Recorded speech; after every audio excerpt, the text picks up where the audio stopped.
Okay, so the final part of this is just going through some other types of input. So we've looked at MIDI and signal analysis in quite some detail, but there are other ways of doing it too, other things you can explore. So for example, the Arduino is a fantastic way of building your own controllers. So the Arduino sets typically come with a whole box of sensors. We have some at the university. They come with their own programming language, but you can set that up very simply and then read in the data using Max, using OSC, Open Sound Control, and then connect that up to various parameters. There is a good tutorial on that you can find here. Okay, so that might be something you wish to explore, is building your own kind of controller. So there is that. The other thing you could look at is using tactile human-computer interfaces, HCIs.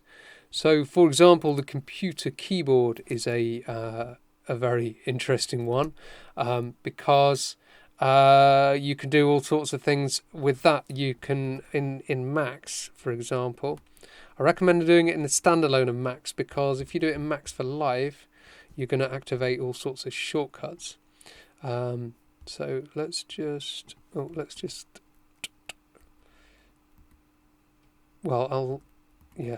save this one. So I need to save, right, I've got that saved. So let's do save as, save that, and week 4 as signal analysis.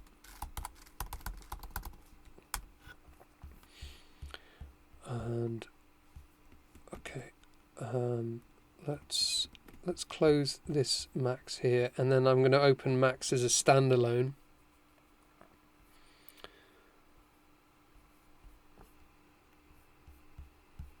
And then we can use a object called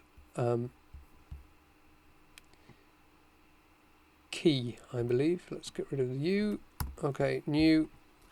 Okay, so we're going to use key to report keyboard presses. So what this does is you can, each keyboard press you do will come out as a number, okay, and you can see what those are by using integer to ASCII, okay, I to A, and you can see what those key presses are, like so. So again, you could use something like select to select particular keys. So for example, 32 is the spacebar. Okay, I just know that because that's the kind of thing I know. Okay, so there's a space and we're getting a bang because of that. If you remember, we could use match to detect a particular sequence of letters. So for example, my initials SJW are going to be S115, J106, W119. So 115, 106, 119, and have a bang there. Okay, SJW, bang. Okay, remember that kind of Batman trick that we had before. Okay, so we could detect particular words that are typed and then use those to generate things. So I've done a piece on that. The details are on that link there. You can also use touch screens, so we could use things like our phones. For example, there's something called Touch OSC, which is about how to get data from your phone into the computer and then use that as a controller using something called Touch OSC. There's more links on that there.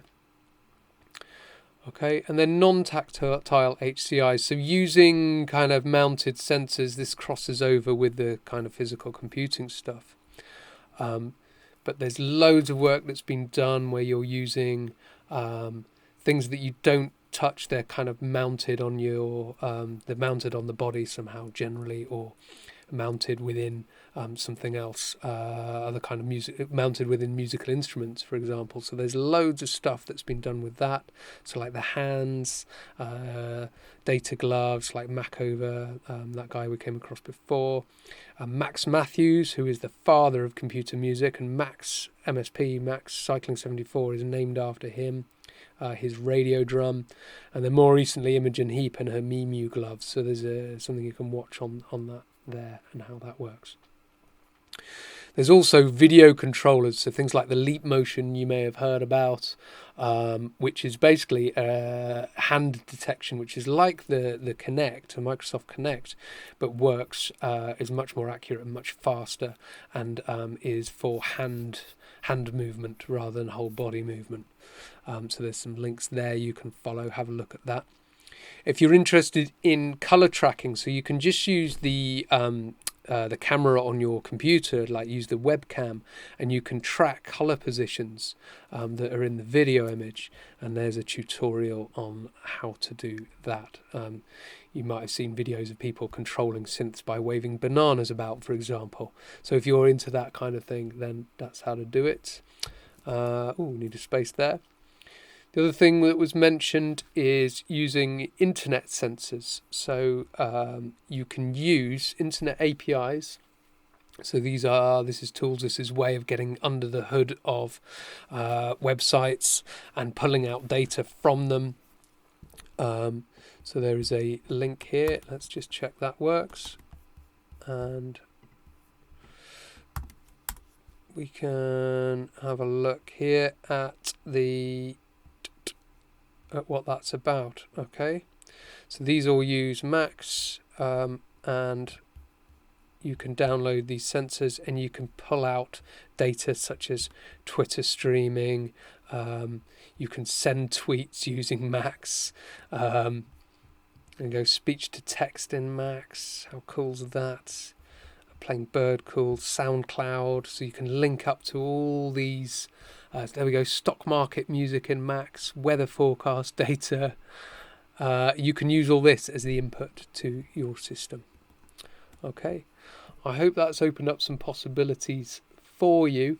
If you want to have a look at some of my work, then that's available on YouTube. I'll put a link up, and I use the audio to MIDI stuff so that I can play guitar and have systems read what the guitar's doing, and use that to control the system. So that's very much my approach. But these are all, quite fairly standard ways now of making musical performances. Okay, so in the next series of videos for week 5, we're going to be looking at how we deal with this data once we've got it in to our system, how we control it and how we use it in a meaningful way.